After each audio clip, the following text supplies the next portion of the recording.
Dios les bendiga, mis amados hermanos. Hoy vamos a contestar un argumento errado que externaron muchas personas en los comentarios del video sobre que no te pueden negar el bautismo por no tener un papel firmado de matrimonio. Y el argumento errado que manifestaron muchos para inventar que sí había matrimonio civil ante un juez y ante el Estado en tiempos bíblicos era que decían que cómo no iba a existir el matrimonio civil ante el Estado si Moisés dijo darle a la mujer carta de divorcio.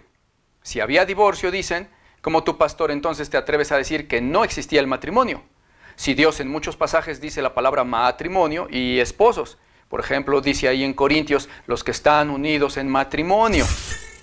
Y bueno, vamos a contestar ese argumento errado, porque próximamente vamos a sacar un video sobre qué es realmente la fornicación en la Biblia. Y necesitamos esto como contexto previo a ese video y como una introducción. Veamos entonces, las personas que usan ese argumento y que dicen que ¿por qué yo digo, según ellos, que no existía el matrimonio antes en tiempos bíblicos y que por qué entonces se dijo carta de divorcio? Deben de entender que, primero, yo no he dicho nunca que no exista el matrimonio en esos tiempos.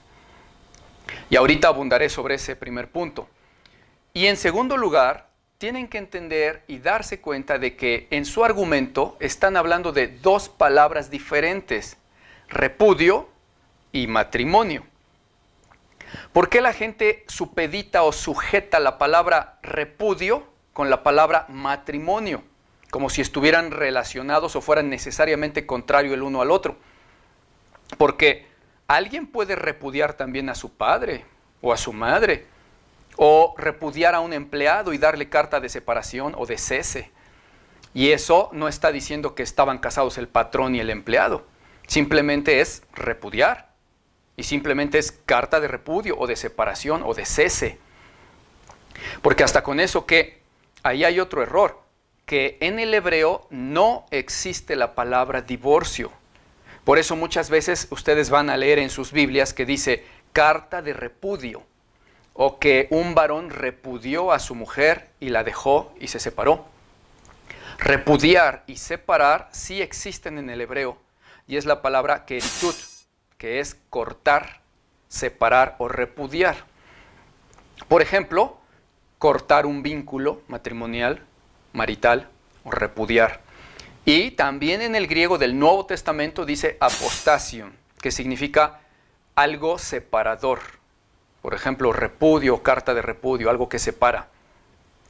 Y por ello es que Dios dice en muchos pasajes en la Biblia cosas tales como, en Isaías 51, por ejemplo, dice, así dijo Jehová, ¿qué es de la carta de repudio de vuestra madre, con la cual yo la repudié?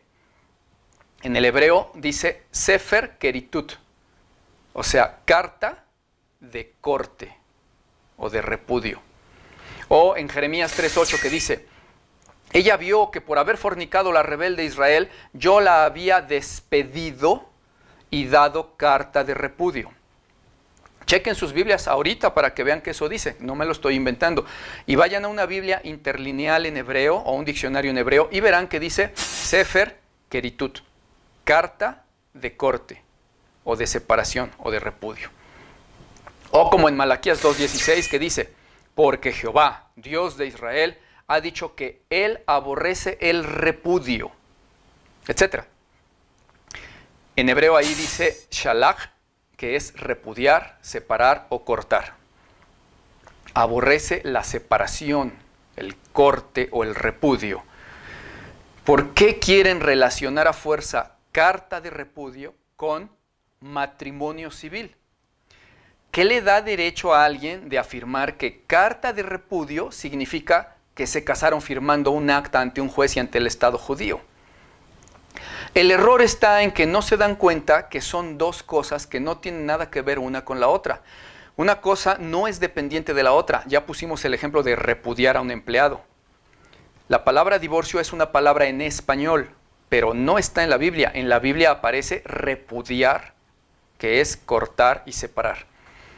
De hecho, en el diccionario de la Real Academia Española de la Lengua dice así sobre el divorcio. Dicho de un juez competente, disolver o separar por sentencia el matrimonio con cese efectivo de la convivencia conyugal? La respuesta es tan sencilla como entender que cuando en la Biblia un varón daba carta de repudio a su mujer, no significaba eso que mágicamente entonces por eso apareció en el pasado un acta firmada ante un juez y ante el Estado en el pueblo de Israel. Porque todo mundo que sí lea de a de veras la Biblia sabrá que nunca jamás en el pueblo de Israel hubo la firma de un acta notariada o ante un juez que hiciera esposos a las personas. Cualquiera que sí lea Biblia lo sabe. Alguien